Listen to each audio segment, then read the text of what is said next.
So before I pick up my kids from school, I'm gonna set up the table for dinner. And yes, this is how I roll. This is how I set up my table every day for my kids. Not. I'm only doing this for this video just so you guys can see how pretty this looks. But how are you guys? I hope you guys are having a fantastic day, because today I'm going to talk about something that I really love and I get asked over and over about: photography, wedding, timeline.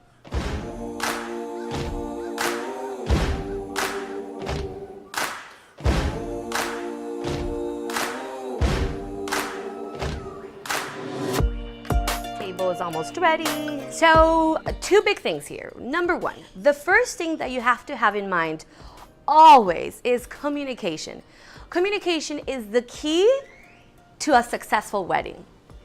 So you have to have communication with your wedding planner and communication with your photographer. Understand what you want out of your wedding day and what the photographer needs to fulfill your expectations.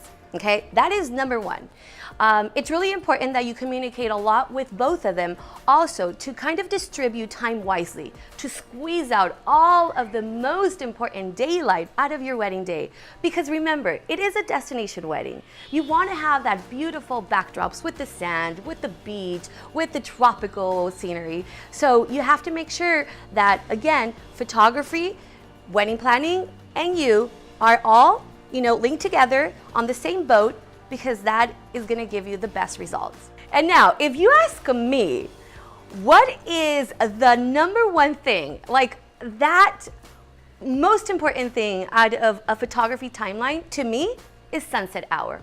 Understand, or Google it in, your wedding date and understand exactly what your sunset hour is. Can you guys hear my birds?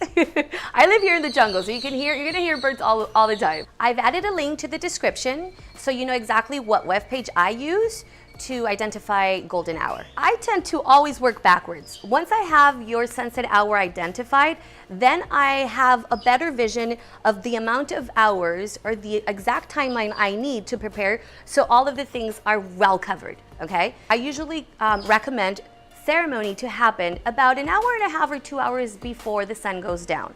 So we have all that natural, beautiful light, the sun's going down, and you have all that time to do ceremony, and then family photos, bride and groom golden hour photos, and so forth. So here's what I'm gonna do. I'm gonna show you exactly what I do, and I just wanna make it really clear to you. All of the tips that I give you is due to all the experience that I have shooting destination weddings here in Mexico. So you have to make sure that you do understand your photographer's vision as well. Okay, these are just tips, general tips that have worked for me, but it all depends on what you need and what your photographer needs in order to make the day happen, okay? So for instance, this is how I start.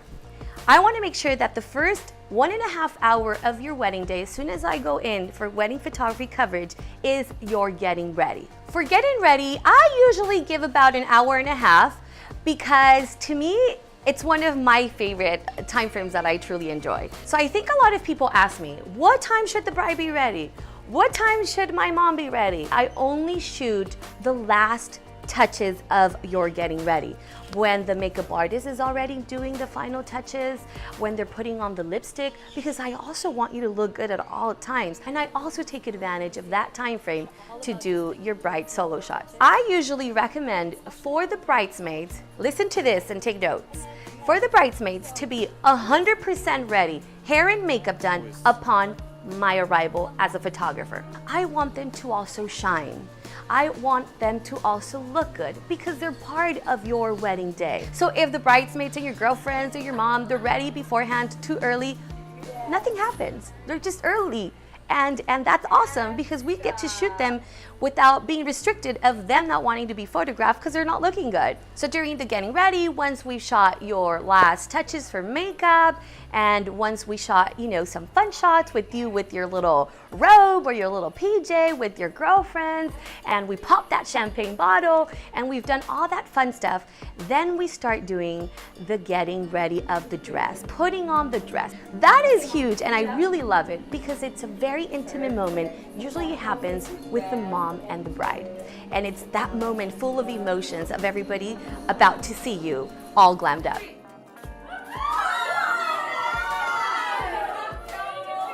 So that's why I usually give about an hour and a half for getting ready photos.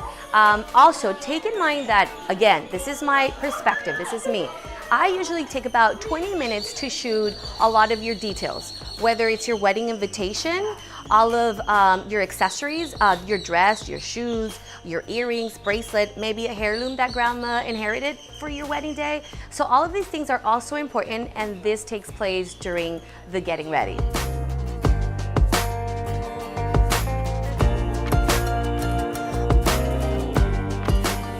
Now it's time to stylize. I usually do this before. So sometimes I actually come in a little bit earlier just to get this out of the way, but it usually does take that much. So as she's getting her final touches, I get to do this. Her color tones are hints of blush and just beautiful. And I start just playing with some detail shots of all of her items, and I play with florals. I usually ask the floral designer to bring me a handful of florals. And I have my own kit also. So I bring some of my things too. I don't want to put too much flowers in it because the invite already has a lot of floral accents. So I want to keep it as simple as possible.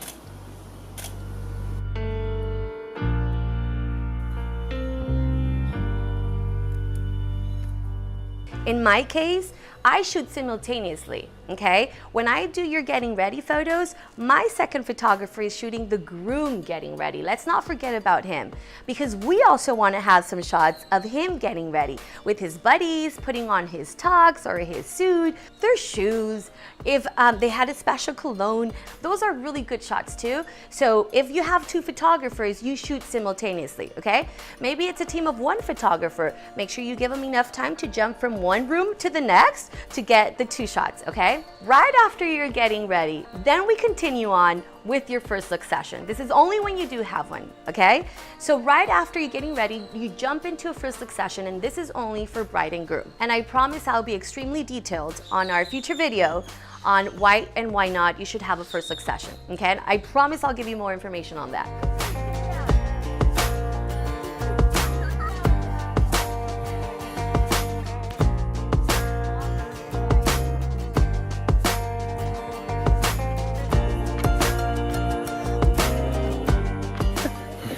So now we are getting ready for the first look. I'm looking for a place where it's kind of hidden, so not a lot of people see them. It's a very private moment between the both of them, just them two. Here.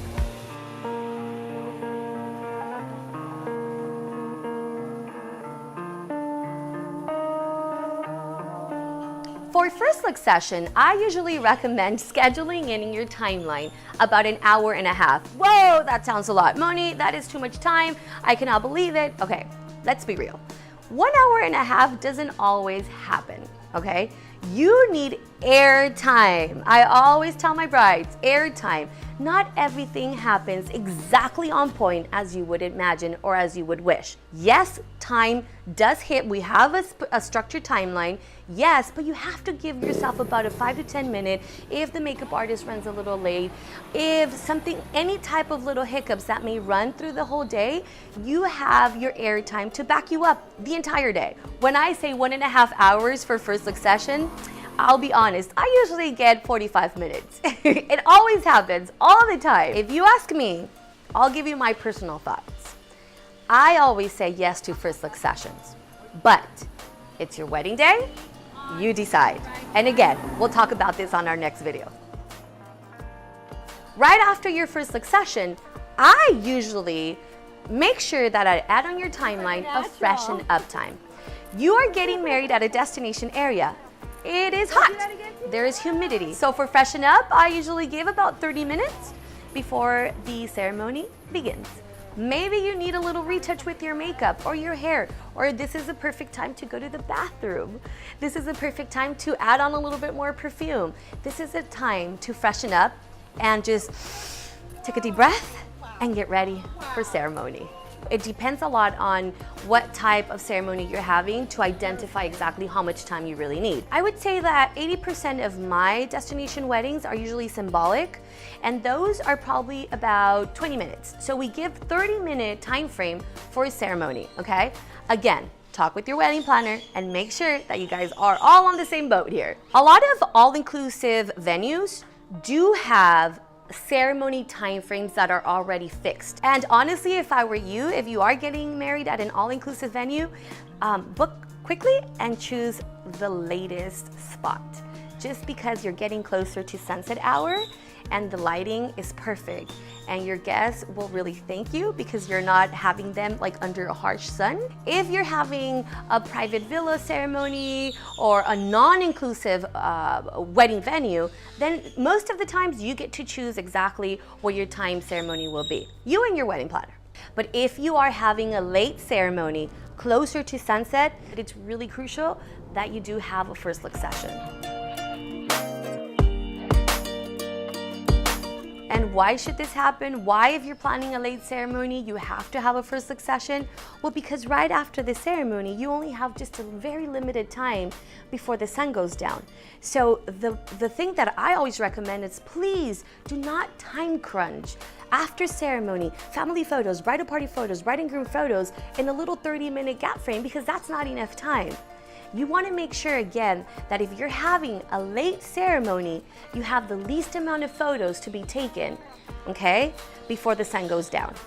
Right after ceremony, I hit family photos, bridal party photos, and the big one, bride and groom sunset hour photos. You are getting married at a destination area.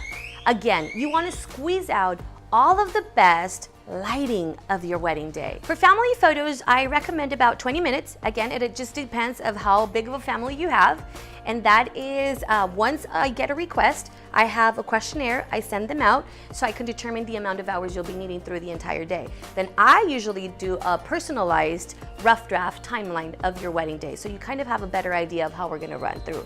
Okay, so it depends a lot on the amount of immediate family, how big of a family you have to identify if you're gonna need only maybe 20 minutes, 15 minutes, or maybe if you have a humongous family, maybe that'll require 30 minutes. You know, it just depends. The same thing happens with bridal party. Sometimes we have bridal party that is as big as 20, 10 and 10, or sometimes we have 1 and 1. So it just depends on the amount of bridesmaids or groomsmen that you'll be having to determine if you're having maybe 10 minutes or 20 minutes inside your time frame, okay? Looking at each other now. Whoever's best of hours. Usually for family and for bridal party at that end, that's when I take everybody out to the beach. So again, for large group photos, I usually tend to do them as we get closer to sunset. Right after bridal party photos, then comes the gorgeous bride and groom photos. Now, this is my cup of tea. I usually do these as we get in the golden hour. And that's when I usually hit the beach for the most part, because for the first look, that's where we do a lot of like the venue backdrops. But at that time, I usually do it out in the beach and those beautiful, timeless romantic images come to play at that time. And remember, while we're having the family photos, bridal party photos, bride and groom photos during golden hour, your guests, they're all in cocktail hour. So that's the beauty of it. And then boom, grand entrance happens. This is the fun part. This is where they announce, the DJ announces, and Mr. and Mrs. And this is where just the reception kicks off. There's various options during your grand entrance. You could do your grand entrance and then you go directly to dinner.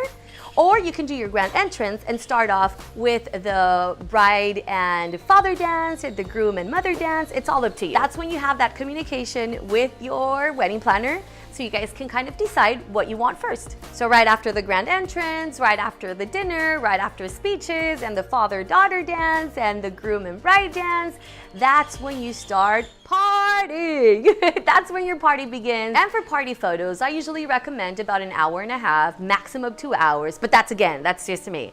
Okay, for night photos and fun shots of all of your guests dancing and partying. And last but not least, hold on, wait a minute. Let me take a seat. My God, Mr. Director, he's so strict. So last but not least, remember, the time frames or your timeline is just a way of helping you kind of be structured through the entire day. But it's not a photo session, it's your wedding day. So we want you to be 100% present.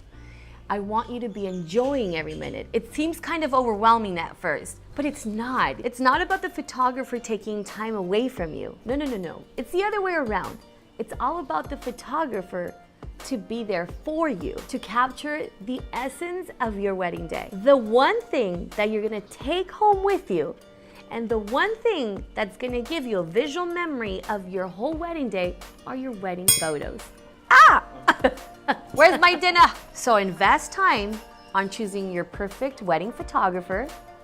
Invest time on preparing your wedding photography timeline, and the rest is just pure magic. Remember two main things: have communication with your wedding photographer and your wedding planner, and identify your sunset hour for your wedding day.